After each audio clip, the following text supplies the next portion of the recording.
So hello everyone, welcome to Gangwar institute. हम लोग धीरे धीरे करते करते अपनी आरटीएस की श्रृंखला में 8वें टेस्ट तक पहुंच गए हैं, यानी आधी जर्नी हमने कंप्लीट कर ली है। तो आज हम करेंगे आरटीएस 8 का solution. Again it's a full syllabus test. Exam आपका नज़दीक आता जा रहा है तो टेस्ट जो होंगे वो फुल सिलेबस ही होंगे। तो शुरू करते हैं क्वेश्चन नंबर 1 से। क्वेश्चन नंबर 1 में कहा गया है the solubility of a solid in a liquid. एक सॉलिड कुछ लिया गया है और उसको किसी एक लिक्विड के अंदर डाल दिया गया घोलने के लिए। तो सॉलिबिलिटी का ये इक्विलिब्रियम चल रहा है and it is significantly affected by temperature changes. The system being in a dynamic equilibrium must follow Le Chatelier's principle considering the Le Chatelier's principle which of the following is correct. तो सत्य की तलाश करनी है। आप जानते हैं जब हम किसी लिक्विड को में किसी सॉलिड को डालते हैं तो उसमें एक प्रक्रिया होती है जिसको बोलते हैं सॉल्वेशन। सॉल्वेशन का मतलब होता है कि ये जो सॉल्वेंट होता है ये चारों तरफ से सॉलिड को घेर लेता है and because of the solvation ये आयंस में टूट जाएगा। कुल मिला के कहने का मतलब ये है कि एक एनर्जी रिलीज होती है, तो यहाँ से रिलीज होगी एनर्जी। और आप जानते हैं कि जिस प्रक्रिया में एनर्जी रिलीज हो उसे हम कहते हैं एक्सोथर्मिक रिएक्शन। और जो एक्सोथर्मिक रिएक्शन होते हैं उनका डेल्टा एच नेगेटिव होता है। तो एक बात तो मैं जान गया कि मैं delta H greater than zero tick करने वाला नहीं हूँ। और ग्रेटर देन जीरो अगर टिक नहीं करेंगे तो तीन ऑप्शन तो मैंने वैसे ही काट दिए। लेस देन जीरो इसका मतलब मैं सेकंड ऑप्शन को टिक करूंगा। लेकिन थोड़ा सा इसमें ली चैटलियर प्रिंसिपल को भी समझ लेते हैं कि जब डेल्टा एच नेगेटिव होता है या प्रक्रिया एक्सोथर्मिक होती है तो टेम्परेचर बढ़ाने से रिएक्शन किधर जाता है, बैकवर्ड जाता है। या टेम्परेचर बढ़ाना फेवरेबल नहीं होता है। और बैकवर्ड होने का मतलब सॉलिबिलिटी कम हो जाना, क्योंकि फॉरवर्ड में घुल रहा है तो बैकवर्ड में क्या होगा, सॉलिबिलिटी कम हो जाएगी। तो of course second will be the correct answer. The bond angle in alcohols. तो एल्कोहल अगर मैं बनाऊं तो इस तरीके से लिखा जाता है ROH, और यहाँ पर दो लोन पेयर होते हैं, ये अल्कोहल। तो इसमें जो बॉन्ड एंगल होता है वो slightly less than tetrahedral angle होता है। अब देखो यहाँ पर इसमें एक ये सिग्मा बॉन्ड है, एक ये भी सिग्मा है, ये और ये दोनों लोन पेयर। तो कुल गिनती जो आएगी वो तो 4 आएगी। 4 आएगी मतलब हाइब्रिडाइजेशन sp3। जब हाइब्रिडाइजेशन sp3 होता है तो ये उम्मीद होती है कि बॉन्ड एंगल टेट्राहेड्रल एंगल यानी 109 डिग्री 28 मिनट के आसपास होना चाहिए। ये उम्मीद है, एक्सपेक्टेशन, एक्सपेक्टेड एंगल ये होता है। लेकिन इस चित्र में आप देख रहे होंगे कि यहाँ पर जो ये दो लोन पेयर हैं इनके बीच में रिपल्शन होगा। और लोन पेयर के बीच में रिपल्शन जो होता है वो ज़्यादा होता है अपेक्षाकृत बॉन्ड पेयर या फिर बॉन्ड पेयर लोन पेयर। तो बिकॉज ऑफ द रिपल्शन ये इसको थोड़ा सा यूं ऐसे मोड़ देगा, और जब ये मोड़ देगा तो बॉन्ड एंगल कम हो जाएगा। तो पहला जो असर्शन लिखा है the bond angle in alcohol is slightly less than the tetrahedral angle, यानी ये कम होता है टेट्राहेड्रल एंगल की तुलना में। ये बात तो बिल्कुल एकदम सही लिखी हुई है। रीजन इसका लिखा हुआ in alcohol the oxygen of OH group is attached to sp3 hybridise carbon. ये बात भी सही लिखी है। अगर मैं कोई भी एक अल्कोहल ले लेता हूं, लेटेस्ट से मैंने ले लिया CH3OH, तो CH3OH मतलब मीथेनॉल हुआ। तो अगर मैं मीथेनॉल लेता हूं तो मीथेनॉल में आपको पता है एक कार्बन होगा, इस कार्बन से जुड़ा होगा 3 हाइड्रोजन, और यहाँ से ऑक्सीजन जुड़ा होगा और हाइड्रोजन। तो यहाँ आप देख के जान सकते हो कि ये जो कार्बन है ये sp3 है। तो दोनों बातें तो सही हैं, लेकिन ये इसका रीजन नहीं है। तो सही हो जाएगा if both assertion and reason are correct but reason is not the correct explanation of assertion. What is the internal energy change when 36 gram of H2O, 36 gram H2O लिया गया है, 100 डिग्री सेल्सियस का टेम्परेचर है, converted to H2O gas, delta H दे रखा है। तो मतलब इन्होंने H2O लिया है और वो लिक्विड था और वो बदल गया है किस पे, H2O गैस में। डेल्टा H दिया हुआ है, डेल्टा U पूछा गया है। चेंज इन इंटरनल एनर्जी मतलब क्या होता है, they are asking about delta U. तो अगर ये डेल्टा यू पूछ रहे हैं तो मैं कैसे प्रोसीड करूंगा, मुझे एक फॉर्मूला पता है, delta H is equals to delta U plus delta NGRT। तो मैं इस फॉर्मूले का उपयोग करूंगा। डेल्टा एच का वैल्यू कितना दे रखा है 40.79 is equals to delta U मुझे निकालना है प्लस डेल्टा एन। इसमें देखो इधर गैस के मॉलिक्यूल एक है, इधर जीरो है, तो 1 माइनस जीरो करोगे तो ये 1 आ जाएगा। और 1 के बाद आर क्या लेंगे, तो उसके लिए देखा जाता है कि किस यूनिट में हम लोग डील कर रहे हैं। तो we are dealing in kilo joules, तो किलो जूल के लिए आर का यूनिट क्या होता है 8.31 डिवाइडेड बाई 1000। ये आर हो गया, किलो जूल में लिखा हुआ है। और टेम्परेचर जो है वो हमेशा केल्विन में लिखा जाता है, तो 373 लिखेंगे। यहाँ पे 100 लिख दोगे तो गड़बड़ हो जाएगा, 373 विल बी द टेम्परेचर। अब ये अगर आप इसको सॉल्व करेंगे तो ये कट जाएगा और ये दशमलव आ जाएगा। इन दोनों को मल्टीप्लाई करोगे तो ये आ जाएगा डेल्टा यू प्लस 3.1 और ये यहाँ पर आ जाएगा 40.79। यहाँ से देखो डेल्टा यू निकालोगे तो कितना आएगा, इधर की तरफ आके घट जाएगा, 40 में से 3 गया तो 37 और ये 0.79 था, 10 इसमें से कम हो जाएगा तो 0.69। अब ऐसा कोई आंसर दिख नहीं रहा है, 37.69 कहीं भी कोई आंसर है नहीं। अब अगर ऐसा होता आंसर तो ये सवाल काफी कठिन हो जाता, क्योंकि हम पहले उसी को टिक कर देते और ये भूल जाते कि पूछा किसके लिए गया है 36 ग्राम के लिए। Now 36 gram of water, what does it mean? इसका मतलब हुआ 2 मोल वाटर। आपको पता है पानी का जो मॉलिक्यूलर वेट होता है वो 18 ग्राम होता है, तो 36 ग्राम बोल रहे हैं मतलब 2 मोल पानी है। तो अभी इसको ना 2 मोल से गुणा करना पड़ेगा, तो delta U will be equal to, यहाँ लिख सकते हैं फॉर 2 मोल। भाई ये चीज जो आई है ये तो पर मोल आई है ना, 2 मोल के लिए निकालोगे तो आ जाएगा 37.69 मल्टीप्लाइड बाई 2।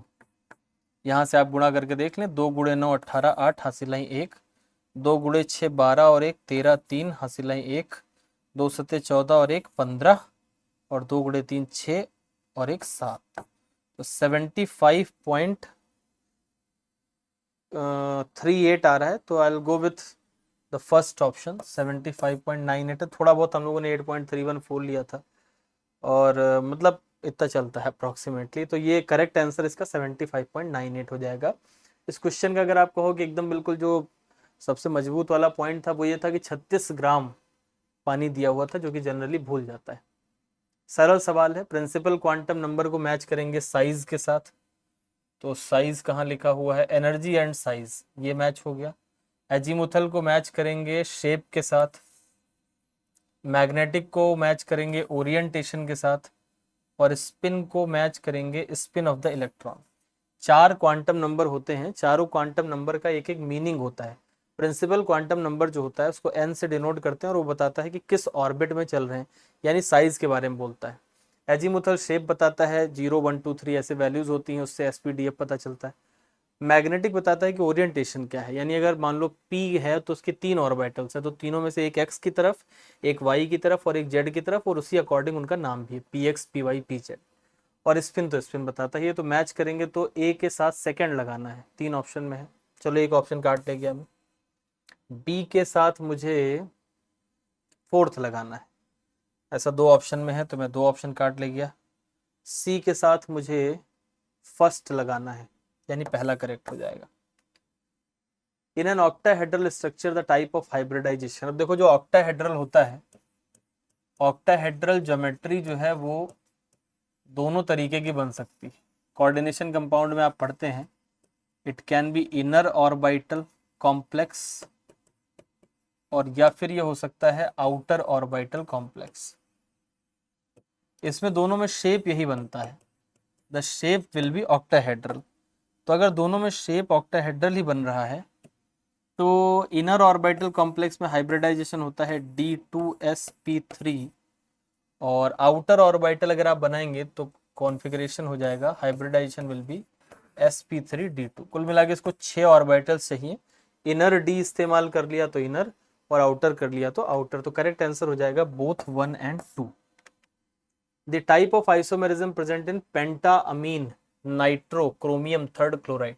तो सबसे पहले क्रोमियम लिखते हैं, पेंटाअमीन मतलब 5 अमीन है, फिर इसके बाद नाइट्रो है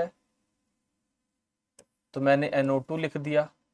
देन आफ्टर थर्ड है, तो थर्ड में ज़रा देखना पड़ेगा, यहाँ -1 है, ये है, और फिर क्लोराइड मतलब Cl2 लिख देंगे। ये बना लिया। कह रहे हैं इसके अंदर कौन सा आइसोमेरिज्म शो हो सकता है, तो ये जो NO2 है ना, this NO2 it has 2 linkage sites.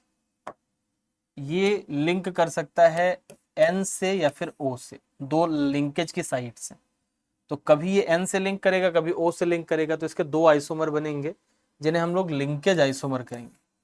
तो लिंकेज आइसोमर शो करने वाले वो लोग होते हैं जिनके पास 2-2 अटैचमेंट की साइड होती है। जैसे SCN, इसके अंदर सल्फर भी अटैच हो सकता है, नाइट्रोजन भी। OCN, इसके अंदर ऑक्सीजन भी हो सकता है, नाइट्रोजन भी हो सकता है। साइनाइड के अंदर कार्बन, नाइट्रोजन, तो ऐसे करके बहुत सारे आपको मिल जाएंगे। What is the potential of half cell consisting of zinc electrode in 0.01 m ZnSO4 solution. तो देखो ये ZnSO4 सॉल्यूशन की बात कर रहे हैं, तो जिंक +2 होगा, वो 2 इलेक्ट्रॉन ग्रहण करके क्या बना रहा होगा, जिंक सॉलिड। अब मुझे इस रिएक्शन का निकालना है और मुझे जानकारी के तौर पर यह दिया गया है कि जो जिंक है उसका कॉन्सेंट्रेशन कितना है, 0.01 m। तो दिस इज द इंफॉर्मेशन। अब आपको पता है कि जो E0 वैल्यूज होती हैं वो E0 वैल्यू निकाली जाती है कितने पे, 1 m कॉन्सेंट्रेशन पे। तो अगर कॉन्सेंट्रेशन 1 m से अलग है तो आपको किसका यूज करना पड़ेगा, नर्स्ट इक्वेशन लगानी पड़ेगी। ये एक हाफ सेल का रिएक्शन है तो यहाँ पे हम नर्स्ट इक्वेशन लगा देते हैं। नर्स्ट इक्वेशन ये कहता है ई रिडक्शन या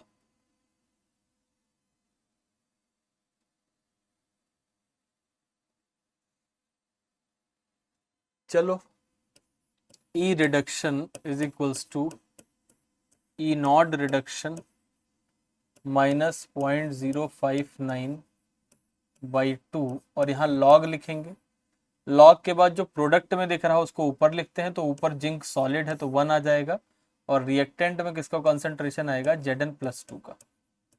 ये मेरा समीकरण बनके तैयार हो गया। अब ई रिडक्शन लिखना है तो वहां पर वो जो 0.763 लिखा है ना, उसको -0.763 लिखा जाएगा। माइनस कर दिया क्योंकि ऑक्सीडेशन पोटेंशियल और रिडक्शन पोटेंशियल में रिवर्स का रिलेशन होता है। आप ऐसे लिख सकते हैं कि E oxidation is equals to minus of E reduction, और इसका वॉइस वर्सा भी ट्रू है, मतलब चिन्ह बदलने से SRP SOP में और SOP SRP में बदल जाता है। अब यहाँ पे जरा वैल्यूज पुट करते हैं, तो वैल्यू जब लिखेंगे तो क्या होगा, यहाँ ये माइनस में है, फिर E0 रिडक्शन, अच्छा सॉरी ई रिडक्शन की जगह मैंने लिख दिया, it should be at the place of E0 reduction.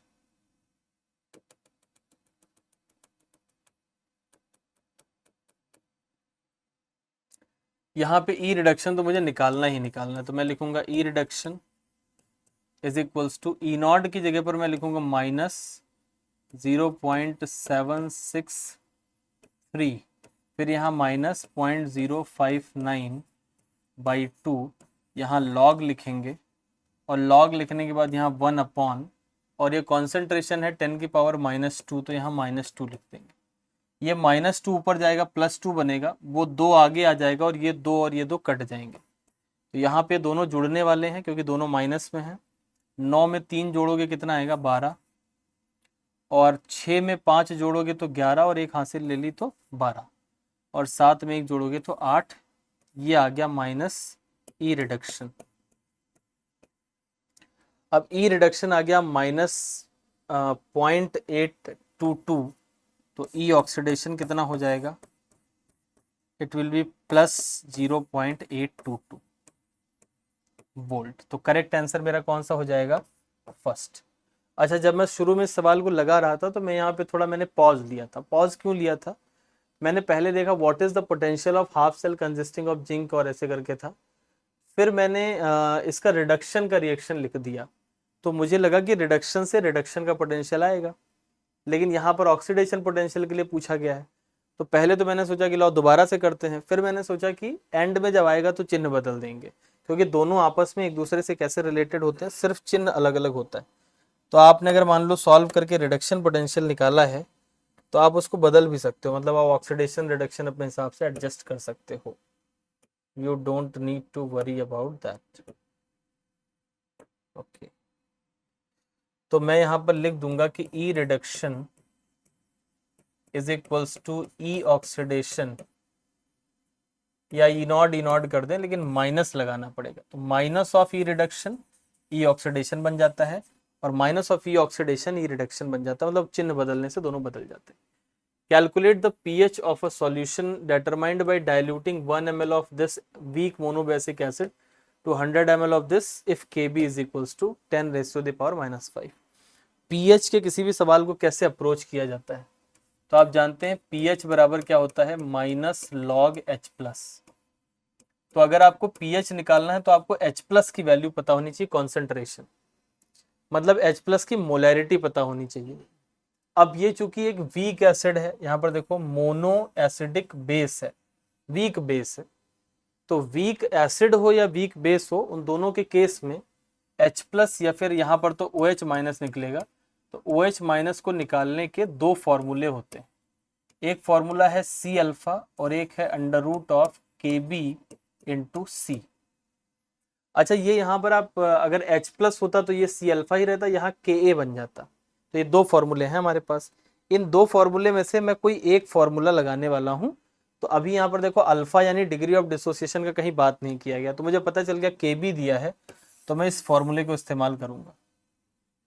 तो यहाँ पर मेरे पास हो जाएगा OH- is equals to √of Kb into C. तो मैं ये तो जान गया कि मैं ये फॉर्मूला लगाने वाला हूँ, और इनफैक्ट Kb मुझको दे भी रखा है, तो मैं यहाँ पर बराबर का चिन्ह लगाऊंगा, अंडर रूट लिखूंगा, यहाँ लिखूंगा 10⁻⁵ Kb लिख दिया। अब कॉन्सेंट्रेशन कितना है OH- का, तो कॉन्सेंट्रेशन में एक कॉन्सेंट्रेशन तो यहाँ दिया है 0.1 m, लेकिन ये कह रहे हैं कि इसका 1 ml लिया और उसको 100 ml कर दिया पानी मिला के, मतलब पानी मिलाया गया है।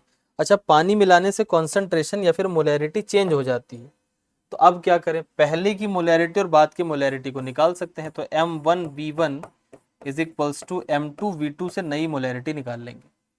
पहले की मोलैरिटी थी 0.1 और पहले का वॉल्यूम था 1 ml, बाद की मोलैरिटी में जानना चाहता हूँ और बाद का वॉल्यूम हो गया है 100 ml। यहाँ से मेरे पास जो मोलैरिटी आ जाएगी वो 10⁻³ आ जाएगी, ये बटे में चला जाएगा।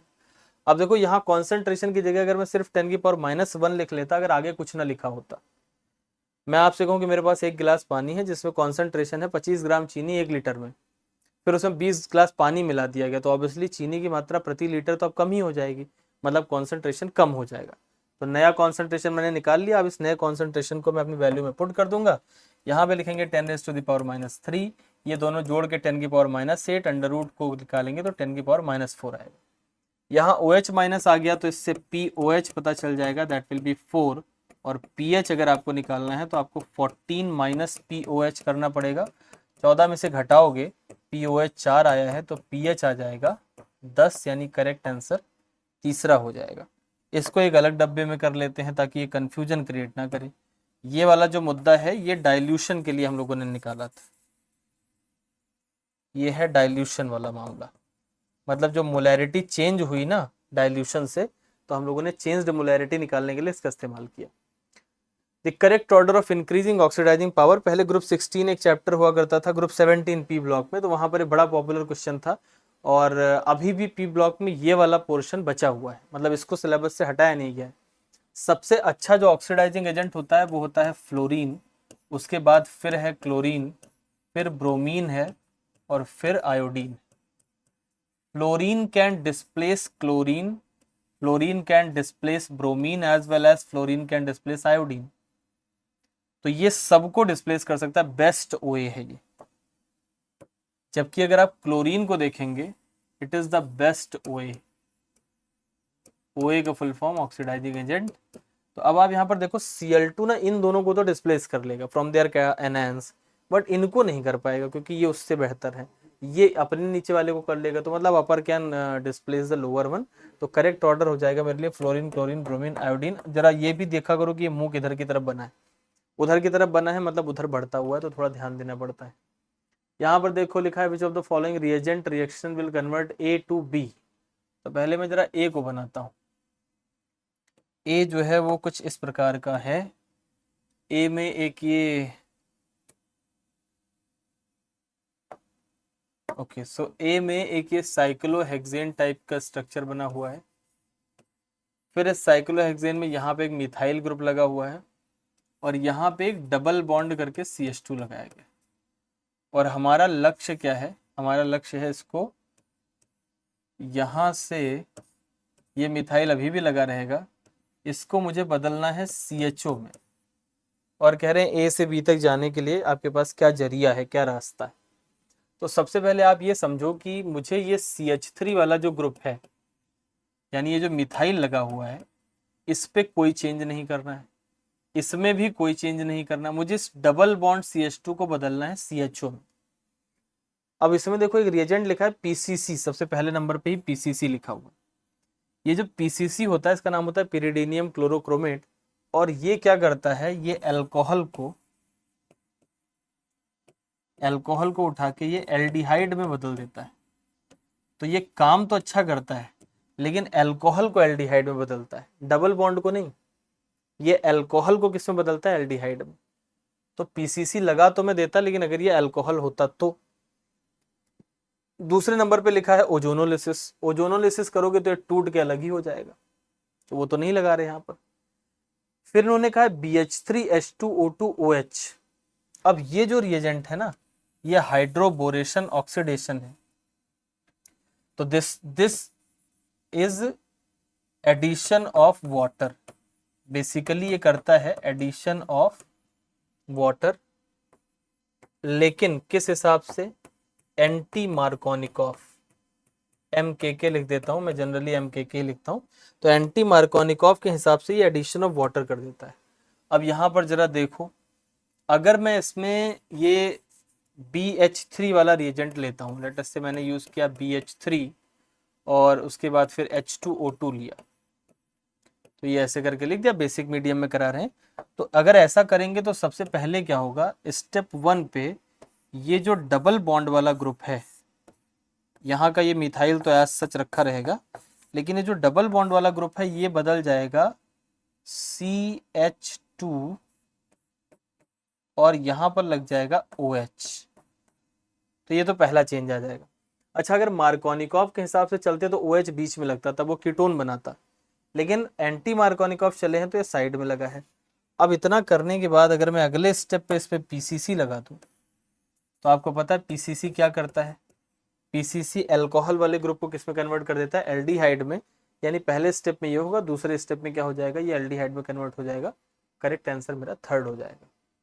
The correct order of electronegativity, तो इसमें लिथियम को इन्होंने लिया है, सोडियम को लिया है, फिर लिथियम के बाद बेरिलियम, बोरॉन, और मुझे लग रहा है यही 4 लोग हैं। तो आपको पता है जब हम नीचे की तरफ जाते हैं तो EN घटता है, EN डिक्रीजेस, और जब ये लेफ्ट टू राइट जाते हैं तो EN बढ़ता है। तो अगर मैं अपने इन जनरल ट्रेंड्स को इस पे लगाऊं तो आप देखो इधर जाने पे बढ़ रहा है, तो ये तो यहाँ तक ऐसे होगा, नीचे जाने पे घट रहा है तो इसका मतलब ये ऐसे होगा।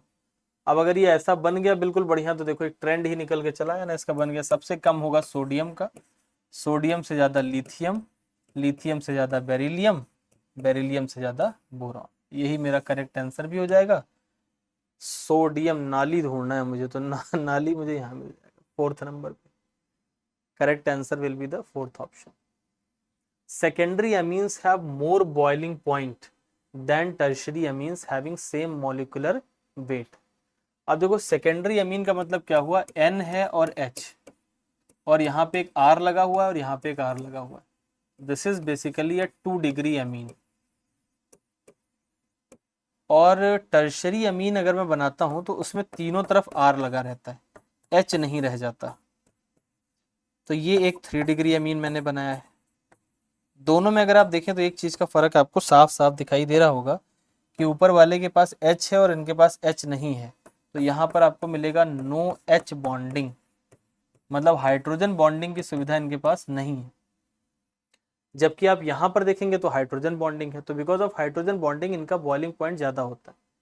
तो यहाँ पर H बॉन्डिंग प्रेजेंट है, और जितनी ज़्यादा H बॉन्डिंग होगी उतना बॉइलिंग पॉइंट ज़्यादा होता है। इसीलिए बॉइलिंग पॉइंट सबसे ज़्यादा होता है 1 डिग्री का, फिर उससे कम 2 डिग्री, फिर उससे कम 3 डिग्री। तो पहली बात जो लिखी है, secondary amines have more boiling point than tertiary amine having same molecular weight, सही बात लिखी। दूसरा इसका रीजन लिखा है, molecules of secondary amine held with one another by hydrogen bonding, दोनों बातें सही है और ये इसका रीजन भी है, इसका प्रमुख रीजन है hydrogen bonding. The strength of an aqueous solution of iodine can be determined by titrating the solution with standard solution of sodium thiosulfate लिया जाता है, आयोडीन को लेते हैं और इसको रिएक्ट करते हैं Na2S2O3 सोडियम थायोसल्फेट, इससे ये बन के तैयार होता है Na2S4O6, इसको सोडियम टेट्राथायोनेट बोलते हैं, Na2S4O6 और साथ में ये NaI बन के तैयार हो जाता है। तो ये है ना, ये आयोडीन के एस्टिमेशन के लिए यूज करते हैं, टाइट्रेशन रिएक्शन बोलते हैं इसको। सोडियम थायोसल्फेट का नाम याद रखना है, प्रैक्टिकल केमिस्ट्री का। कह रहे हैं इनमें से किसमें एंट्रोपी कम होगी, क्रिस्टलाइजेशन ऑफ सुक्रोज, यही सही आंसर हो जाएगा। देखो सुक्रोज पानी में है, घुला हुआ है, तो हम कह रहे हैं कि वो डिसॉल्व्ड है, और वो बैठ जाए, क्रिस्टलाइज हो जाए, तो हम बोलते हैं कि दैट इज क्रिस्टलाइजेशन। अगर कोई अपने आयनिक फॉर्म से या लिक्विड फॉर्म से सॉलिड फॉर्म में आएगा, ऑब्वियसली एंट्रोपी कम हो जाएगी। आयरन का रस्ट बनने से एंट्रोपी बढ़ जाती है, बर्फ पिघल गई तो सॉलिड से लिक्विड हो जाएगी, वेपोराइजेशन कैम्फर का हो गया तो वो सॉलिड से सीधे गैस हो गया। तो इन तीनों केसेस में एंट्रोपी जो है वो बढ़ रही है। एंट्रोपी बढ़ती है अगर कोई सॉलिड को देखे तो उससे ज़्यादा होती है लिक्विड में, और लिक्विड से ज़्यादा होती है ये गैस में। This is the order of entropy. और जो लोग बिल्कुल भी नहीं जानते एंट्रोपी का मतलब क्या होता है, तो एंट्रोपी इज रैंडमनेस, कौन कितना बिखरा है इसका मानक है वो, तो इट इज बेसिकली रैंडमनेस। तो अगर आप देखो गैस ज़्यादा बिखरी हुई होती है, रैंडमनेस का ऑर्डर है। For kinetic study of the reaction of iodide with H2O2 at room temperature, तो ये ना आपको प्रैक्टिकल, जो प्रैक्टिकल केमिस्ट्री ऐड करा गया है उसमें मिलेगा ये काइनेटिक स्टडी। प्रैक्टिकल केमिस्ट्री में अगर आप इस सवाल को नहीं जानते हैं तो ये सिलेबस में लिखा हुआ है, और उसमें कुछ चीज़ों का ध्यान रखा जाता है, जैसे फ्रेशली प्रिपेयर्ड स्टार्च का उपयोग किया जाता है, ये सही लिखा हुआ है। कॉन्सेंट्रेशन ऑफ सोडियम थायोसल्फेट को कम रखना रहता है, किससे, KI सॉल्यूशन से, ये बात भी सही लिखी हुई है। और रिकॉर्ड करो टाइम को immediately after the appearance of blue colour, जैसे नीला रंग है तुरंत टाइम देखना चाहिए, तो ये बात भी सही लिखी है, यानी A, B and C तो करेक्ट है। Record the time immediately before the appearance of blue colour, ये कहने में ही अजीब बात है। ब्लू कलर आने के पहले का टाइम कैसे नोट कर सकते हो, वो आएगा तब तो पता चला वो आया। मतलब मैं कह दूं कि उनके आने से पहले तुम घड़ी बंद कर देना, मतलब जस्ट आने से पहले, तो उसके लिए तो पता होना चाहिए ना कि वो कहाँ है, तो ये वैसे ही गड़बड़ बात है। दूसरा, always keep the concentration of sodium thiosulphate more नहीं, लेस रखना चाहिए। करेक्ट आंसर हो जाएगा A, B and C only, यानी पहला आंसर सही हो जाएगा। तो ये प्रैक्टिकल केमिस्ट्री का पार्ट है, अगर आपने इसको पढ़ रखा है तो that will be easy for you to solve this question. Azo dye कैसे बनाया जाता है, फिनॉल को किसके साथ कपल करते हैं, तो फिनॉल को डाइजोनियम क्लोराइड के साथ कपल कर देते हैं पैरा पोजीशन पे। ये है फिनॉल और ये फिनॉल का पैरा पोजीशन है, यहाँ पे आके जुड़ जाता है डाईएजोनियम क्लोराइड। डाईएजोनियम क्लोराइड मतलब बेंजीन डाईएजोनियम क्लोराइड। तो अगर ये यहाँ पर आके जुड़ गया है तो इसको बोलते हैं रेड एजोडाई ना, एजोडाई। तो benzene diazonium chloride coupling reaction NCERT में प्रॉपरली मेंशन्ड है, तो उस हिसाब से हम इसका आंसर बना लेंगे। ये डी कार्बोक्सिलेशन है, इस एजेंट को आप देख लें, कई बार आपके पेपर में भी आ गया है, NaOH और CaO, इसको सोडा लाइम बोलते हैं। NaOH plus CaO, it is called soda lime. और सोडा लाइम की प्रॉपर्टी क्या होती है, इट कॉजेज डी कार्बोक्सिलेशन, मतलब CO2 को उड़ा देना है। तो रिएक्शन करना बड़ा आसान होता है इसमें, क्योंकि कुछ करना ही नहीं रहता है, आप यहाँ से CO2 को उड़ा दें। जब आप CO2 को उड़ाएंगे तो कुछ बचेगा नहीं, सोडियम बचेगा, वो Na2CO3 बना लेगा, मतलब ये बेंजीन बचेगा ultimately. Which of the following halide is most stable, CF4, CI4, CBr4।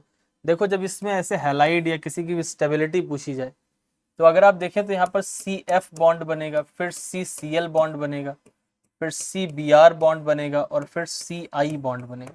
अब देखो मैं नीचे जाने पे वैसे ऑटोमेटिकली थोड़ा बड़े बड़े बना रहा हूँ, क्योंकि आपको पता है फ्लोरीन छोटे साइज का होता है, क्लोरीन उससे थोड़ा बड़ा होता है, ब्रोमीन और बड़ा होता है, और आयोडीन सबसे बड़ा होता है। तो अब अगर इनका साइज नीचे जाने पर बढ़ रहा है, तो आप देखें जैसे जैसे साइज बढ़ेगा वैसे वैसे बॉन्ड लेंथ भी बढ़ेगी। बॉन्ड लेंथ दोनों के बीच की दूरी ही होती है, तो साइज बढ़ने पे बॉन्ड लेंथ बढ़ेगा। अगर बॉन्ड लेंथ बढ़ गया तो क्या होगा, बॉन्ड एनर्जी कम हो जाएगा, यानी बॉन्ड कमजोर होता जाएगा, डिक्रीजेस। तो bond becomes easy to break. तो नीचे वाले ये अनस्टेबल होते हैं, ऊपर वाले ज्यादा स्टेबल होंगे, तो CF4 करेक्ट आंसर हो जाएगा। Reaction with the molecularity 3 are very rare and slow, सही बात है। देखो मॉलिक्यूलरिटी क्या होती है कि कितने मॉलिक्यूल एक साथ टकरा रहे हैं इन एन एलिमेंट्री रिएक्शन। अगर मान लो कि एक एलिमेंट्री रिएक्शन चल रहा है, कॉम्प्लेक्स तो मल्टीपल स्टेप में होता है, तो एलिमेंट्री रिएक्शन सिंगल स्टेप में है, और आपको पता है रिएक्शन करने के लिए मॉलिक्यूल्स को आपस में टकराना पड़ता है। इस थ्योरी को कोलिजन थ्योरी बोलते हैं। अब ये ऐसे आ रहे हैं, तो 3 मॉलिक्यूल एक साथ टकरा जाए, ये बहुत रेयर घटना है। तो reaction with the molecularity 3 are very rare and slow to proceed, तो ये सही बात लिखी है। दूसरा स्टेटमेंट है complex reactions involving more than 3 molecules take place in more than 1 step, ये सही बात है। 3 से ज्यादा मॉलिक्यूल जहां इन्वॉल्व होते हैं वो रिएक्शन एक स्टेप में होता ही नहीं, वो 2 स्टेप में होता है। पहले 2 लोग टकराएंगे, फिर वो 2 जुड़ के जाएंगे, तीसरे से टकराएंगे। तो इसमें दोनों बातें सही हैं, और ये इसका रीजन भी है, बट ये AR है नहीं।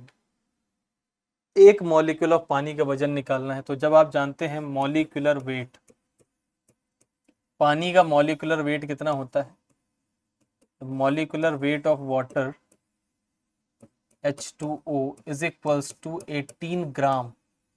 ये जो मॉलिक्यूलर वेट होता है, इसका मतलब एक मोल का वजन 18 ग्राम है। एक मोल का मतलब हुआ 6 इंटू 10⁻23। H2O के मॉलिक्यूल का वजन 18 ग्राम है, तो एक मॉलिक्यूल ऑफ वाटर का वजन 18/18/6 इंटू 10⁻23। ये ऊपर जाएगा 10⁻⁻23, और ये 6 से काटोगे तो ये 3 आ जाएगा, तो इट विल बी 3 इंटू 10⁻⁻23। ये ग्राम में आया है। अब ये अभी भी इनका मन नहीं भर रहा है, ये कह रहे हैं केजी में बताओ। तो ग्राम को केजी में बदलने के लिए क्या करते हैं, 1000 से गुणा करते हैं कि भाग करते हैं, ये आपको मन ही मन सोचना है। लेकिन सच्चाई बहरहाल ये है कि 1000 से डिवाइड करते हैं। तो 1000 से यहाँ डिवाइड करोगे तो इसको किलोग्राम में यदि मैं लिखना चाहूँ, तो I can write it 3 into 10⁻⁻23 divided by 1000 kg हो जाएगा। तो अल्टीमेटली मेरा आंसर आएगा 3 इंटू 10⁻26 kg। तो सही आंसर होगा सेकंड ऑप्शन। सवाल आसान है, लेकिन ये ग्राम किलोग्राम में फंस गए तो गड़बड़ हो जाएगी। CCl bond length of chlorobenzene in comparison to CCl bond length in methyl chloride। Chlorobenzene कौन है, क्लोरोबेंजीन इस तरीके से बनता है, ये बेंजीन पे क्लोरीन लगा दिया तो ये बन गया क्लोरोबेंजीन। और मिथाइल क्लोराइड का मतलब होता है CH3। इसको भी थोड़ा स्टाइलिश बनाते हैं, तो ये है CH और H, CH3 और Cl। इन दोनों में जरा डिफरेंस देखो कि ये जो क्लोरोबेंजीन है, क्लोरोबेंजीन के अंदर यहाँ पर क्या है, लोन पेयर्स अवेलेबल रहते हैं, और वो भी 3-3। लोन पेयर की वजह से ये यहाँ जाएगा और ये यहाँ जाएगा, यानी कि यहाँ पर क्या होगा, रेजोनेंस। जब रेजोनेंस होगा तो CCl बॉन्ड जो होगा वो पार्शियली डबल हो जाएगा, मतलब सिंगल नहीं रहा, पार्शियली डबल हो गया है।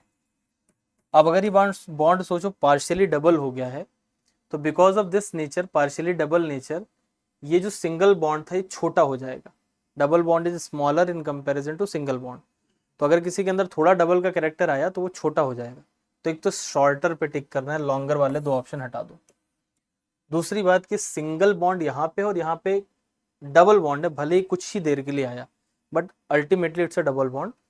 तो यहाँ पर शॉर्टर और स्ट्रॉन्गर को हम लोग क्लिक करेंगे, क्योंकि जरा भी देर के लिए अगर डबल हुआ तो फिर उसकी स्ट्रेंथ जो होगी वो बढ़ जाएगी।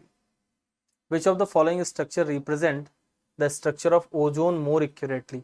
तो ओजोन का देखो यहाँ पर क्या है, ओजोन कैसा दिख रहा है, ये डबल और सिंगल, ये भी डबल सिंगल, ये कैनोनिकल स्ट्रक्चर्स हैं, या फिर आप कह सकते हो रेजोनेटिंग स्ट्रक्चर है। लेकिन ये वाला जो है ये हाइब्रिड है, और हाइब्रिड ही सत्य होता है। Resonance hybrid is the truth, rest बाकी तो सब ऐसे ही चल रहा है। N-1 D10NS2 किसके लिए होता है? Zinc, cadmium, mercury. आप जानते हैं जिंक का कॉन्फ़िगरेशन, जिंक जो है इसका एटॉमिक नंबर कितना है? Z=30। कॉन्फ़िगरेशन करोगे तो अंत में आएगा 4s2 3d10, तो जिंक बिकम्स 4s2 3d10। इसके बाद कैडमियम पे आओगे तो फिर क्या हो जाएगा? वो 5s2, मतलब आगे बढ़ता जाएगा, 5s2 4d10, वो 6s2 5d10 हो जाएगा। तो इस ग्रुप में जिंक, कैडमियम, मरकरी वाले में D10 चलता है। Which of the following compound contains 1 degree 2 degree 3 degree as well as 4 degree? तो इसमें ना ये बड़ा ही पॉपुलर क्वेश्चन है। इसमें आप ये पेंटेन बना लो। पेंटेन बनाने के बाद 2 2 3, ये हो गया 2 2 3 ट्राई मिथाइल पेंटेन मैंने बना लिया। इसमें अगर आप देखें तो 1 डिग्री 2 डिग्री सब मिल जाएगा आपको। किसे कहते हैं 1 डिग्री? जो किसी से ना जुड़ा हो या सिर्फ एक से जुड़ा हो। ये जो है ये 2 लोगों से जुड़ा तो ये 2 डिग्री हो जाएगा। इसको देखो ये 3 लोगों से जुड़ा तो ये 3 डिग्री हो जाएगा। ये अकेला इन्हीं से जुड़ा तो 1 डिग्री, ये इन्हीं से जुड़ा तो 1 डिग्री। वैसे भी टर्मिनल वाले जो होते हैं वो 1 डिग्री होते हैं, और ये जो है ये 4 डिग्री हो जाएगा। तो इसमें आपको 1 2 3 4 सब देखने को मिल जाएगा। तो अभी के लिए मेरा करेक्ट आंसर हो जाएगा 4th। बाकी तीनों का आप चित्र बनाएं और चित्र बना के देखें तो आपको पता चलेगा। नियोपेंटेन जो होता है, अगर आप नहीं जानते कि क्या है, तो neopentane is basically C, and इसके चार तरफ C लगा दो। ऑब्वियसली H3 भी लगाएंगे, बाद में कहोगे गलत चित्र बना दिया, H3 लगा ही नहीं था। तो ये है नियोपेंटेन। इसके अंदर 1 डिग्री है और 4 डिग्री है, बाकी 2 डिग्री 3 डिग्री अवेलेबल नहीं है। Which of the following has lowest boiling point? आप जानते हैं कि जो ऑर्थो नाइट्रोफिनॉल होता है, ये है फिनॉल। इसमें ऑर्थो पोजीशन पे अगर मैं डबल बॉन्ड O लगा दूं और ये O लगा दूं और इसको इस तरीके से बंद कर लूं, तो इनके अंदर ना एक विशेष तरह की हाइड्रोजन बॉन्डिंग बन जाती है, and this is called intra, मतलब within molecular hydrogen bonding. Intramolecular hydrogen bonding. इस इंट्रामॉलिक्यूलर हाइड्रोजन बॉन्डिंग की वजह से ये ना आपस में ही बॉन्ड बना लेते हैं, तो इनको बाहरी से कोई लेना देना नहीं रहता, किसी दूसरे से कोई लेना देना नहीं, तो थोड़ा सा ना अपने आप में ही इन्वॉल्व रहते हैं। तो इस वजह से इनका इंटरमॉलिक्यूलर फोर्स जो होता है वो बाकी की तुलना में कम हो जाता है। इंटरमॉलिक्यूलर फोर्स अगर कम रहेगा तो ये वोलाटाइल हो जाएंगे, they are more volatile and less boiling point. तो अभी करेक्ट आंसर मेरा हो जाएगा ऑर्थो नाइट्रोफिनॉल। क्वेश्चन नंबर 71 पे आते हैं। If formaldehyde and KOH are heated then we get. तो देखो फॉर्मल्डिहाइड एक ऐसा एल्डिहाइड है जिसके पास कोई भी अल्फा हाइड्रोजन नहीं। अब जब किसी के पास अल्फा हाइड्रोजन नहीं होता है और आप उसको किसी बेस के साथ हीट कर देते हैं, तो फिर जो प्रोडक्ट बनता है वो कैनिजारो रिएक्शन को फॉलो करता है। कैनिजारो रिएक्शन में क्या होगा? इसका एक मॉलिक्यूल ऑक्सीडाइज हो जाएगा यानी बना लेगा HCOOK, और एक रिड्यूस हो जाएगा यानी बना लेगा CH3OH। तो यहाँ पर आपके पास मिथाइल अल्कोहल ऑप्शन में है, तो we will go with methyl alcohol. अच्छा, अगर इसके अंदर मान लो कि अल्फा हाइड्रोजन प्रेजेंट होता तो फिर ये एल्डोल कंडेंसेशन वाले प्रोडक्ट देता, लेकिन चूंकि अल्फा हाइड्रोजन नहीं है तो it will go for Cannizzaro reaction. The de Broglie wavelength of a car of mass 1000 kg and velocity 36 km/h. de Broglie wavelength का formula lambda is equals to H/m into V। तो यहाँ पर H की value आप जानते हैं कितना होता है? 6.6 इंटू 10⁻⁻⁴ डिवाइडेड बाई मास दे रखा है 1000 kg, तो 10⁻³ वेलोसिटी जो है वो 36 km/h है, लेकिन इसे मीटर पर सेकंड में करना पड़ेगा। तो कैसे करते हैं मीटर पर सेकंड में? वैसे तो याद भी रखना चाहिए, 36 इंटू किलोमीटर को मीटर में करने के लिए 1000 और आवर के लिए 3600 सेकेंड। 2 जीरो से 2 जीरो कट जाएगा, 36 से 36, तो ये 10 मीटर पर सेकेंड आ जाएगा। We have to write it here 10 metre per second.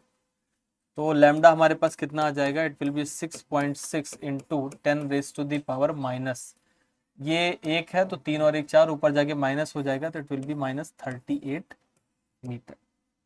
तो करेक्ट आंसर हमारा हो जाएगा सेकंड। जस्ट वैल्यू पुट करने वाला सवाल है, आसान सा सवाल, और आजकल के ट्रेंड में ऐसे सवाल ही आ भी रहे हैं, तो फिर कोई घबराने की बात नहीं है। D+ glucose is dextrorotatory in nature, सही लिखा हुआ है, तो असर्शन तो सही है। रीजन लिखा है D represent the dextrorotatory nature, ये गलत लिखा है। इस डी का मतलब जो होता है, दिस डी, इसका मतलब होता है कि लास्ट जो OH है, last OH on the chiral carbon we are talking about is on right hand side, is on right hand side. आप जानते हैं जो डी और एल वर्ड होता है ना, ये हम लोग डी ग्लिसरॉल्डिहाइड और एल ग्लिसरॉल्डिहाइड को देख के और उसके रेस्पेक्ट में रिलेटिव कॉन्फ़िगरेशन बताते हैं। तो जो दूसरी बात लिखी है कि D represent its dextrorotatory nature, ये गलत लिखा हुआ है। डी रिप्रेजेंट की जो लास्ट कायरल कार्बन पे जो OH ग्रुप है वो राइट हैंड साइड पे, इतनी जानकारी डी दे रहा है। तो assertion is correct but reason is incorrect, यानी थर्ड ऑप्शन हो जाएगा। The reaction coefficient Q is used. तो पिछले पेपर के सॉल्यूशन में भी मैंने आपको बताया था कि जो Q होता है यानी रिएक्शन कोएफिशिएंट, ये अगर Kc के बराबर हो, इक्विलिब्रियम कांस्टेंट, तो मतलब रिएक्शन इक्विलिब्रियम पे है। If Q is less than Kc तो फॉरवर्ड में जा रहा है रिएक्शन। अगर Q जो है वो ग्रेटर देन Kc है तो रिएक्शन बैकवर्ड में आएगा। मतलब Q जो होता है उसकी वैल्यू ये बताती है कि रिएक्शन इस समय है कहाँ, Kc से आगे निकल गया है या Kc से पीछे है। अगर Kc से आगे निकल गया है तो पीछे की तरफ आएगा, अगर पीछे है तो आगे की तरफ जाएगा। मतलब it predict the direction of the reaction. तो करेक्ट आंसर सेकंड हो जाएगा। Match list first with list 2, titanium +2 लिखा है। टाइटेनियम +2 मतलब क्या होता है, 4s2। देखो टाइटेनियम का मैं कॉन्फ़िगरेशन लिख रहा हूँ लास्ट वाले, तो स्कैंडियम टाइटेनियम, तो 4s2 3d2 ये है। अगर टाइटेनियम +2 को लिखेंगे तो इसके अंदर कितना बचेगा, we will be left with 4s2 चला जाएगा यानी 3d2 बचेगा। अब देखो 3d2 का मतलब 2 अनपेयर्ड इलेक्ट्रॉन है, और अगर 2 अनपेयर्ड इलेक्ट्रॉन है तो 2 point something will be the correct possibility for this. Zn+2 को देखो, ये होता है 4s2 3d10, 4s निकल गया तो अब d10 बचा है, कंप्लीटली फिल्ड है, 0 अनपेयर्ड इलेक्ट्रॉन, तो B को मैच कर देंगे थर्ड के साथ। Mn का कॉन्फ़िगरेशन होता है 4s2 3d5, तो 4s2 3d5 का मतलब ये हुआ कि यहाँ पर 5 अनपेयर्ड इलेक्ट्रॉन है, तो अगर 5 अनपेयर्ड इलेक्ट्रॉन है तो इसका म्यू मैच कर जाएगा इसके साथ।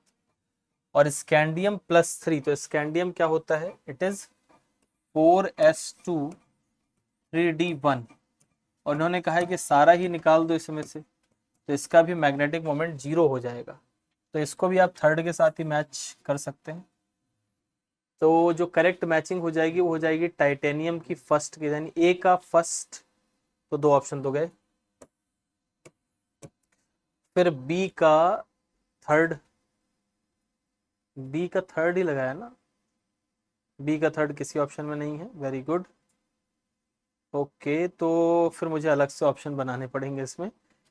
जैसा इसमें मैच किया गया है वैसे ऑप्शन होना चाहिए। आई थिंक ऑप्शन में कुछ गड़बड़ी हो गई, तो आई मेक इट करेक्ट, देखेंगे इसको।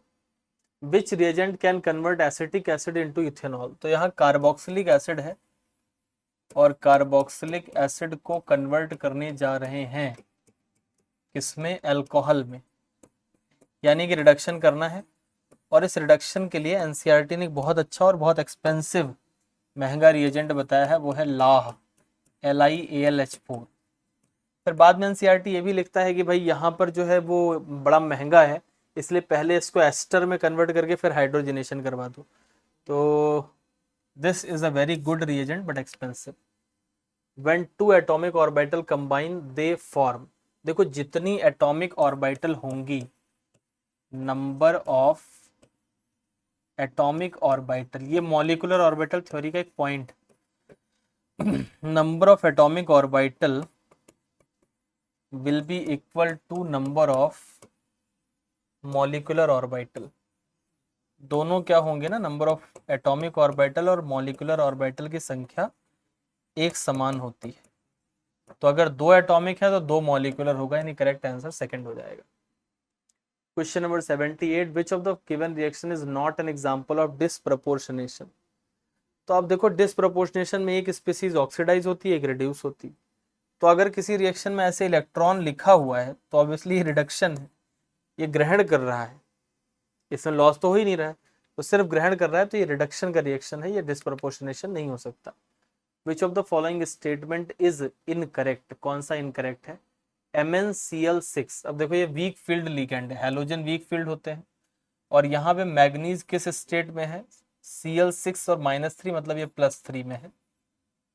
अगर ये +3 में है तो मतलब 4s2 3d5, तो 4s2 तो चला ही गया, 3d5 में एक और चला गया, 3d4 बचा है। अब 3d4 में Cl6 लगाओगे तो पेयरिंग करा देगा, तो 3d, इसको इस तरीके से लिखना पड़ेगा, 3d4 बनाते हैं, 1 2 3 4, एक डब्बा खाली, ये है 3d4। इसकी पेयरिंग कराओगे तो चाहे वीक आए चाहे स्ट्रांग, बस एक को ही पेयर कराएगा।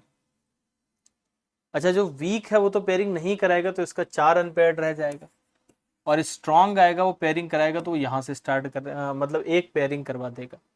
तो ये लिखा है कि MnCl6 is more paramagnetic then MnCn6, ये सही बात लिखी। Both CO C2O4 and COF6 are paramagnetic, तो यहाँ पर ये स्ट्रॉन्ग फील्ड लिगेंड है, ये पेयरिंग करा देगा। कोबाल्ट +3, तो कोबाल्ट क्या है? 4s2 3d7, ये है कोबाल्ट। कोबाल्ट +3 लिखोगे तो 3d6 बन जाएगा। 3d6 की अगर आपने पेयरिंग करा दी तो सारे पेयर्ड हो जाएंगे, तो ये तो है ना, ये डाया मैग्नेटिक हो जाएगा, it is dia and it is para, तो ये वाला स्टेटमेंट तो गलत लिखा है। फिर तीसरा पढ़ लेते हैं, FeCN6 forms inner orbital complex whereas FeF6 forms outer orbital, ये सही लिखा हुआ है। बोथ 1 एंड 2 टिक करने का तो रह नहीं गया, तो will go with the second option, क्योंकि इनकरेक्ट को टिक करना था, और पहला वाला जो लिखा है करेक्ट लिखा है, it is more paramagnetic. The number of atoms in 0.1 mole of a triatomic gas, भाई ट्राइएटॉमिक अगर गैस है, if the gas is triatomic, तो इसका मतलब 0.1 मोल इसका लोगे तो इसमें 3 से गुणा करना पड़ेगा, तो मतलब 3 मोल एटम होंगे, और 3 मोल एटम मतलब कितने एटम? 3 इंटू 6.02 इंटू 10⁻23, ये आ जाएगा 18.06 गुणे 10⁻23, या फिर 1.806 into 10⁻24। Number of atoms in point, अच्छा 0.1 मोल चल रहा था, तो यहाँ 0.3 मोल हो जाएगा, ये भी 0.3 हो जाएगा, एक पावर कम हो जाएगी, 10⁻−1, तो ये आ जाएगा 10⁻23, यानी करेक्ट आंसर सेकंड हो जाएगा। 0.1 मोल की बात चली थी, हम लोगों ने 1 ले लिया था यहाँ, तो गड़बड़ चल गई। अगले पे चलते हैं, अगला सवाल 81 नंबर, एक लेबोरेटरी रिएजेंट है, इम्पार्ट करता है ग्रीन कलर, तो बेरियम का ग्रासी ग्रीन कलर होता है, तो उसी से आप पहचान सकते हो कि ये सही हो जाएगा। दूसरा कह रहे हैं कि इसको हीट करा गया सॉलिड K2Cr2O7 और H2SO4 के साथ लाल रंग की गैस निकली, तो एक क्रोमाइल क्लोराइड टेस्ट भी देता है, और K2Cr2O7 और H2SO4 उसी टेस्ट का हिस्सा है, और क्रोमाइल क्लोराइड जो है वो प्रैक्टिकल केमिस्ट्री का एक बहुत ही इंपॉर्टेंट टेस्ट है। Now one more important thing which I want to mention here, कि ये इसमें कोई कॉन्सेप्ट जैसा कुछ भी नहीं है, ये तो याद ही करना पड़ता है, फॉर एनीवन आपको इसको याद ही करना पड़ेगा। Which of the following represent the correct order of acidity, तो एसिडिक स्ट्रेंथ के लिए acidic strength is directly proportional to -I/-M, तो जितना अच्छा I वाला ग्रुप लगा होगा, जैसे यहाँ देखो फ्लोरीन की सबसे ज्यादा, फिर क्लोरीन, फिर ब्रोमीन, फिर कुछ नहीं, तो करेक्ट आंसर थर्ड हो जाएगा। जितना खींचने वाला इलेक्ट्रॉन विड्रॉइंग ग्रुप लगा होगा उतनी ज्यादा एसिडिक स्ट्रेंथ को बढ़ाएगा। Specific conductance decreases with dilution whereas equivalent conductance increases, तो ये बात जो है वो सही लिखी है। क्यों सही लिखी है? ये जो स्पेसिफिक कंडक्टेंस होता है ना, ये क्या होता है?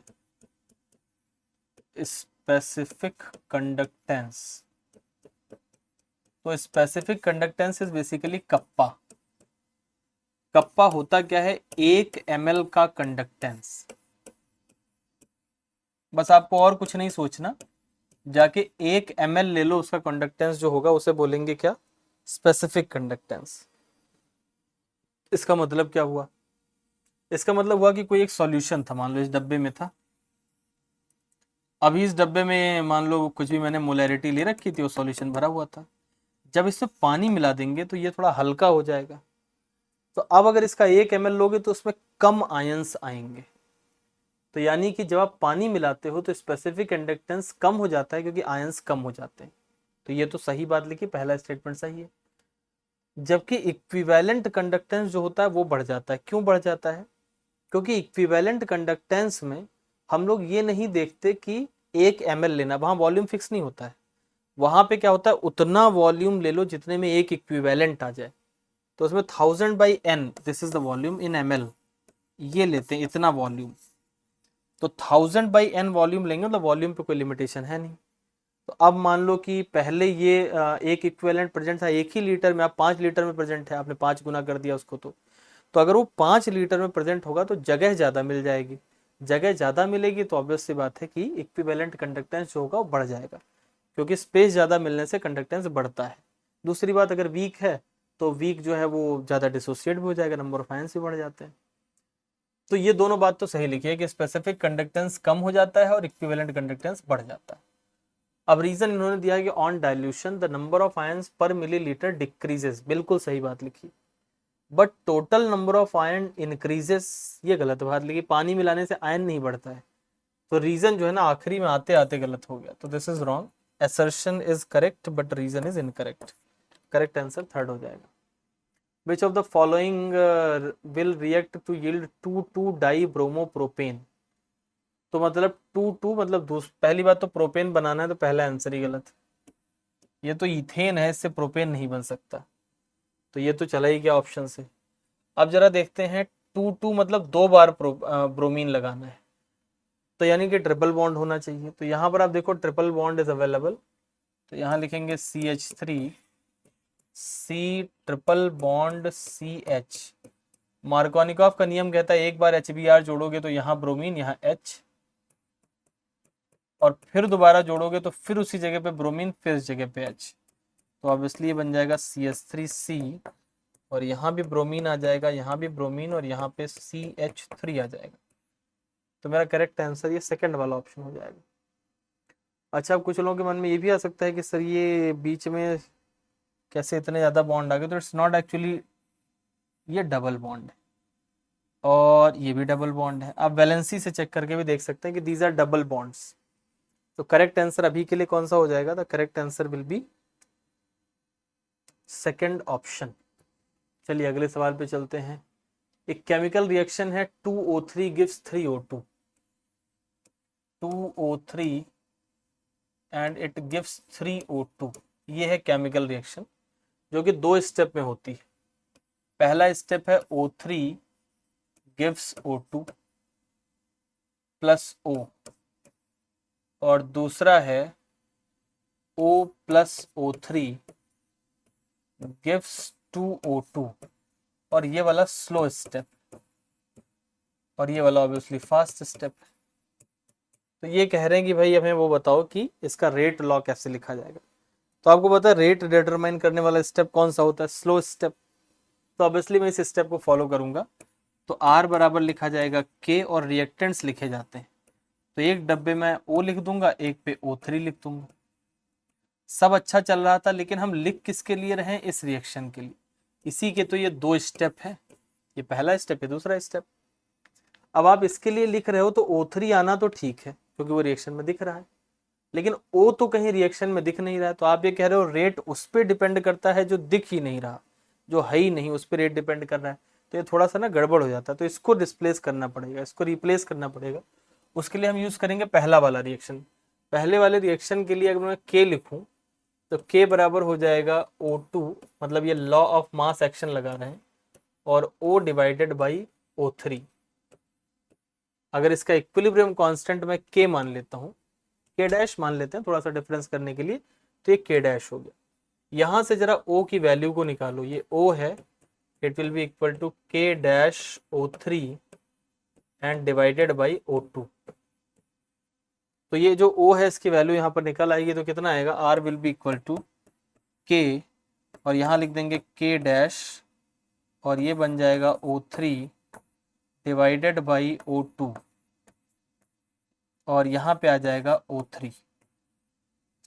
अब आप देखो अल्टीमेटली आपका R क्या बना? के डैश या फिर इसको के ही मान लेते हैं, और मेरे पास ये बनेगा O3 का स्क्वायर और O2 की पावर -1।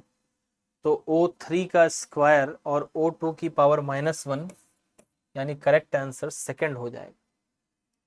ऐसे में जो O आया था ना, इसको बोलते हैं डमी रिएक्टेंट, और ये सवाल नीट में पूछा भी जा चुका है, तो आपको थोड़ा सा ना इसमें सतर्क रहें, सावधान रहें, अच्छा रहेगा। तो let us go to the question number 86। 86 नंबर क्वेश्चन में आप देखेंगे तो यहाँ पर लिखा है कि 1 मोल है of the complex compound CONH3 whole 5 Cl3 और इससे 3 मोल आयन मिल रहे हैं। अब 3 मोल आयन मिलने का मतलब क्या है, तो इससे आप कॉम्प्लेक्स बनाओगे तो CONH3 होल 5 Cl एक यहाँ रहेगा और 2 Cl बाहर आ जाएंगे। अब देखो ये 2 Cl टूटेगा और एक ये डिब्बा, मतलब कुल मिला के टोटल 3 आयन्स आपको यहाँ पर मिल जाएंगे। तो 3 आयन मिल गए, वो कंडीशन सेटिस्फाइड होगी। दूसरी बात 2 मोल आपको मिलेगा विथ 2 मोल ऑफ AgNO3, तो ये जो बाहर वाला है यही आयोनाइज होता है, तो AgNO3 के साथ वही रिएक्ट करके AgCl का प्रेसिपिटेट बनाएगा। तो इसमें करेक्ट आंसर मेरा हो जाएगा this one. Question number 87, which of the following is used as an absorbent in absorption chromatography. Silica gel भी यूज करते हैं, एल्यूमिना भी करते हैं, तो बोथ 1 एंड 2 सही आंसर हो जाएगा। एड्जॉर्बेंट के तौर पर क्रोमेटोग्राफी टेक्निक में इस्तेमाल किया जाता है इनका, और क्रोमेटोग्राफी बेसिकली बेस्ड इस बात पे होती है कि एक्सटेंट ऑफ एड्जॉर्प्शन कितना जाता है। ये आपको प्योरिफिकेशन वाले चैप्टर में मिल जाएगा क्रोमेटोग्राफी। सो थिन लेयर और पेपर क्रोमेटोग्राफी अलग अलग पढ़ाया गया है।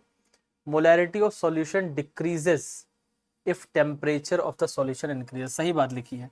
टेम्परेचर बढ़ाओगे तो वॉल्यूम बढ़ेगा, वॉल्यूम बढ़ेगा तो मोलैरिटी घटेगी, क्योंकि मोलैरिटी का फॉर्मूला होता है N/V।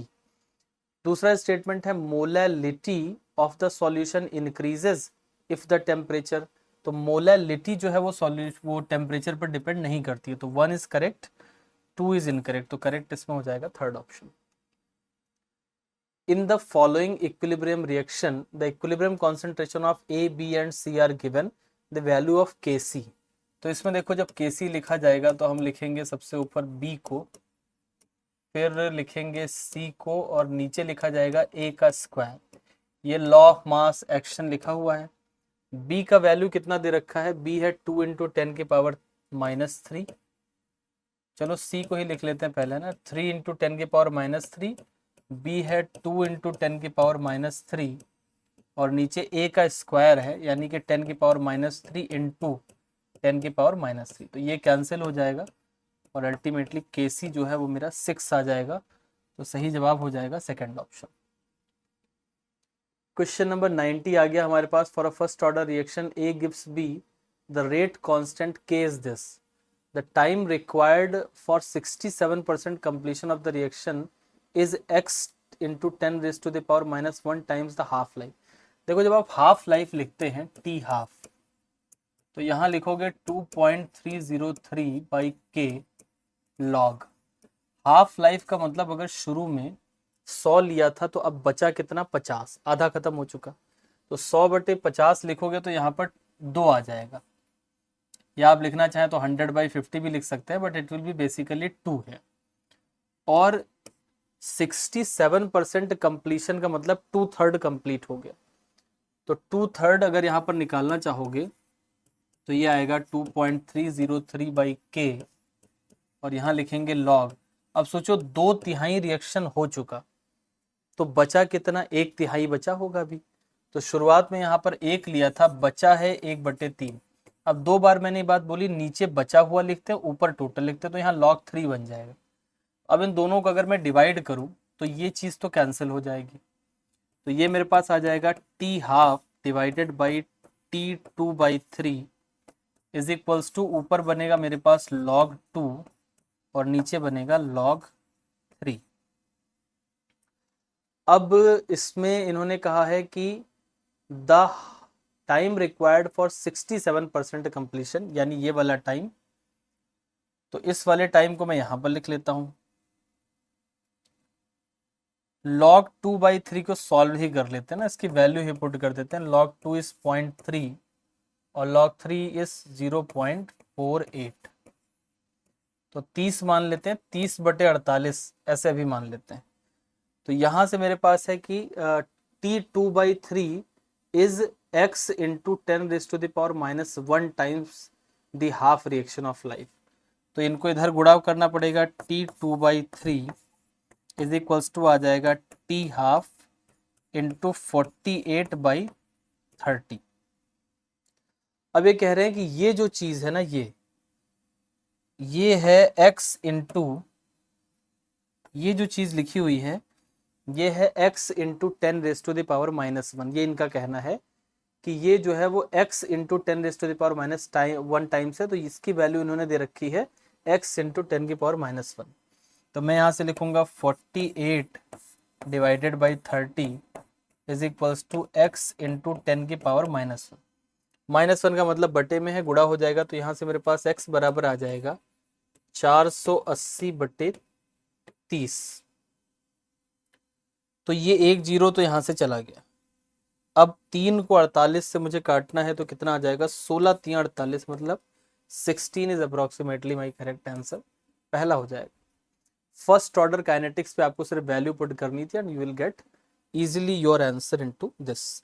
मैं कहूँगा कि ये पेपर थोड़ा आसान साइड में था, मतलब it was an easy paper. थोड़े थोड़े थे फॉर्मूला बेस्ड क्वेश्चन कह सकते हैं, but overall the paper was easy I will say. तो इस पेपर में आपका मतलब 160-170 तो बनना चाहिए। मैं एवरेज विद्यार्थियों की बात कर रहा हूँ, ये नहीं कि सर 170 में तो ये नहीं मिलेगा, वो नहीं, ये सब नहीं जानता मैं। कह रहा हूँ 170 के करीब आपका स्कोर होना चाहिए। तो it was nice discussing and doing this paper in front of you.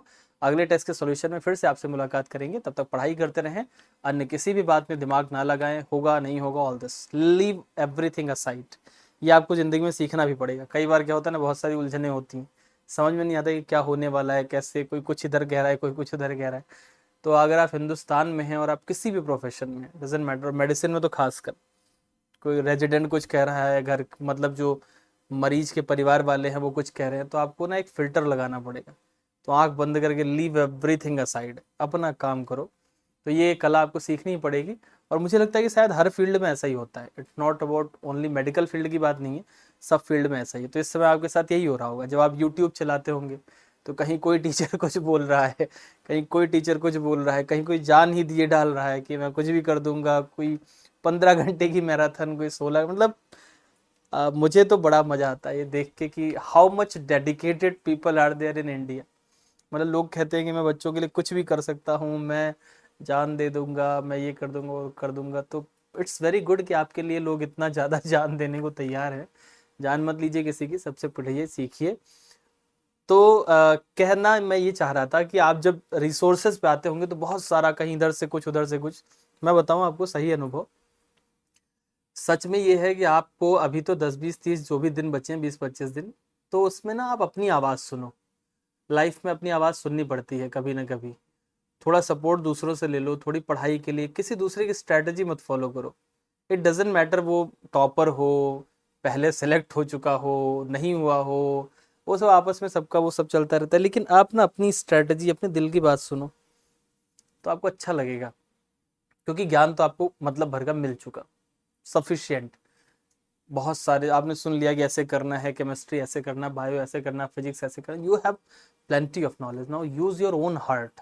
अपनी ताकत से आप काम करना शुरू करें, तो मुझे लगता है उसमें थोड़ा सा ईश्वर का भी सपोर्ट मिलता है, और आप थोड़ा खुद को भी पहचानते हो।